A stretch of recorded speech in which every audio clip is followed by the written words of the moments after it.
মানে দুপুরে না বাড়া করলা? হ্যাঁ হয়ে গেছে আপর। বারো বারো। আজকে তো নিরামিষ, শুক্রবার। থুর বানাইছিলাম, থুরের এই যে ভিতরে একদম কচি এটা যে এটা বড়া করছি। দিদা কত সুন্দর থুরগুলা যে একদম ছোট ছোট আসলো, তার লিগে আরো ছোট ছোট হয়েছে বড়াগুলা। এটাও দিদাই পাঠাইছে এইটা থুর। একটু আমি খাইয়া দেখছিলাম, মানে ভাত খাইছি সকালবেলা, রান্না হয়ে গেছিল পরে দে, আজকে রুটি খাই দিই না, তারপর রুটি বানাই দিচ্ছি। থুরটা খুব ভালো আসলো জানো, একদম কচি। আচ্ছা থুর একদম কচি, পট করে গলিয়া গেছে গা। নিরামিষের দিন কি আর রান্না করুম, পনির বানাইছি। পনির? হ্যাঁ পনির, পনির হ্যাঁ ইয়ে দিছি আজকে, কাজু টাজু বাইটটা দিছি, দই কাজু অল্প দুধ দিছি, এলাচি টেলাচি বাইটটা, তারপরে বানাইছি।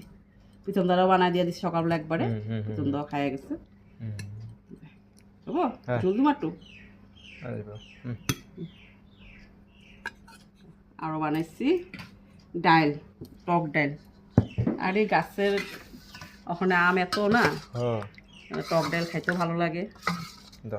আর এগুলো সব পোলাপানগুলা পিছন দিকে থেকে আসে এসে লাঠি দিয়া দিয়ে পাড়ে পায়রা পেড়া আমগুলার অবস্থা রাখে না জানো, সব পায়রা ফেরা ফালাইতেছে।